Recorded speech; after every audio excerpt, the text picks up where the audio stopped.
اللہ تعالیٰ سے قرب کے دو راستے ہیں، ایک ہے ولایت اور دوسرا ہے نبوت۔ ولایت کسبی ہے، کسبی سے مراد یہ کہ محنت سے حاصل کی جا سکتی ہے، اور نبوت وہبی ہے، اللہ نے جسے چاہا نبوت عطا فرمائی۔ ولایت کا دروازہ کھلا ہے، نبوت کا دروازہ اللہ نے نبی علیہ السلام پر بند فرما دیا۔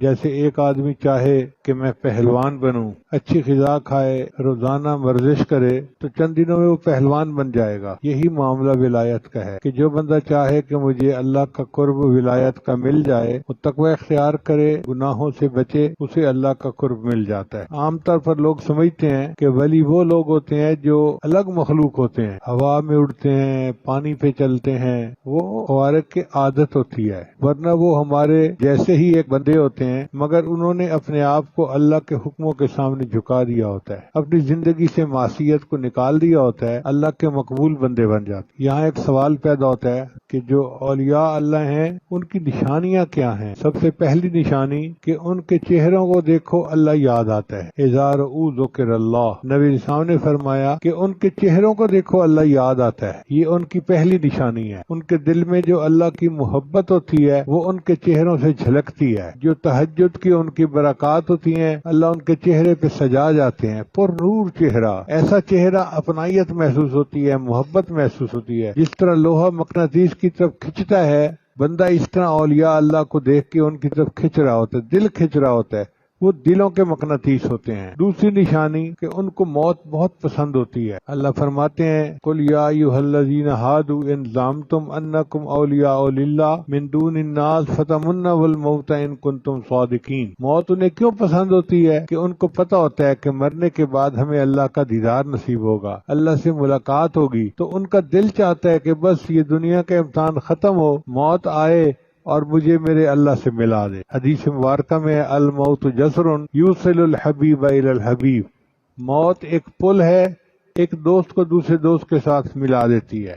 پھر ایک اعزاز ان کا یہ بھی ہے کہ اللہ تعالیٰ ان کو پرسکون زندگی عطا فرماتے ہیں۔ لا خوف علیہم ولا ہم یحزنون، خوف کہتے ہیں باہر کا ڈر، اور حزن کہتے ہیں اندر کا غم۔ نہ کوئی باہر کا ڈر ہوتا ہے نہ کوئی اندر کا غم ہوتا ہے، پرسکون زندگی ہوتی ہے۔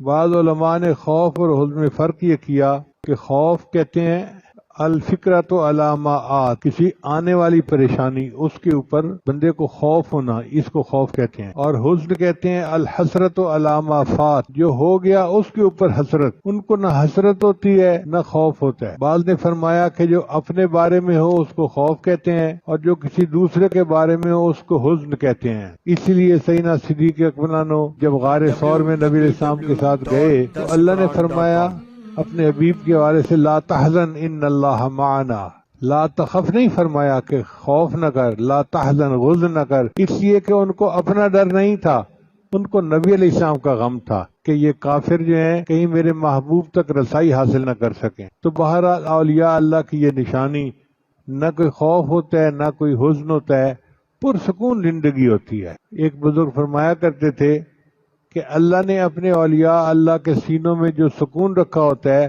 اگر اس کی زکوٰۃ نکالی جائے اور شہر کے پریشان لوگوں میں تقسیم کی جائے تو کوئی پریشان بچے ہی نہیں۔ ابراہیم اعظم رحمۃ اللہ فرمایا کرتے تھے اگر ان بادشاہوں کو پتہ چل جائے کہ اولیاء اللہ کے دل میں کتنا سکون ہوتا ہے تو یہ فوجیں لے کے ہم پر چڑھائی شروع کر دیں کہ ہمیں بھی چاہیے۔ مشہور واقعہ ہے، ایک بزرگ تھے، ان سے بادشاہ وقت کسی وقت ناراض ہو گیا کسی بات پہ، اس نے فیصلہ کیا کہ میں ان کو 3 دن کے بعد بھوکے شیر کے آگے ڈلوا دوں گا۔ اس زمانے میں سزا دینے کی مختلف نوعیتیں ہوتی تھیں، کسی کو درے لگوائے جاتے تھے، کسی کو پھانسی چڑھایا جاتا تھا، اور کسی کو شیر کے آگے ڈالتا تھا اور شیر کو 2-3 دن بھوکا رکھا جاتا تھا۔ اب بتائیں جس بندے کو بتا دیا گیا ہو کہ آپ کو 3 دن کے بعد بھوکے شیر کے آگے ڈال دیا جائے گا، اس کا کیا غم سے حال ہوتا ہے، مگر وہ پرسکون اللہ کی یاد میں ہے۔ چنانچہ جب 3 دن کے بعد شیر کو چھوڑا گیا تو شیر ان کے قریب آیا اور اس نے آ کے ان کے پاؤں چاٹنے شروع کر دیے۔ تو وزیر نے بادشاہ وقت کو مشورہ دیا کہ یہ کامل بندہ ہے اور ہم اس کی بے ادبی کر رہے ہیں، ایسا نہ ہو کہ ہم پر اللہ کا عذاب آ جائے، معافی مانگ لو۔ تو بادشاہ نے ان سے معافی مانگی اور ان کو گھر بھیج دیا۔ اب بیوی صاحبہ تو رو دھو رہی تھی کہ میرے خاوند کو شیر کے آگے ڈال دیا، میں بیوہ ہو گئی۔ اچانک اس نے دیکھا کہ خاوند گھر میں داخل ہوئے تو وہ بڑی حیران ہوئی، پوچھنے لگی آپ کیسے آ گئے؟ ان کا مجھے شیر کے آگے ڈالا گیا تھا، مگر شیر نے آ کے میرے پاؤں چاٹے اور بادشاہ نے مجھے واپس بھیج دیا۔ تو بیویاں بیویاں ہوتی ہیں۔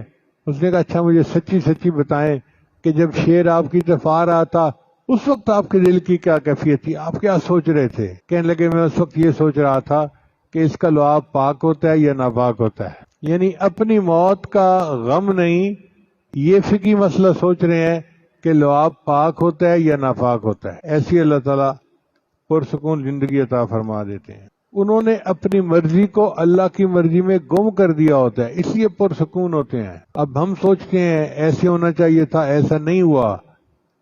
بھئی جیسے اللہ کی مرضی، جس نے کائنات کو بنایا ہے اسی نے کائنات کو چلانا ہے نا، ہم کون ہوتے ہیں اپنی مرضی کرنے والے؟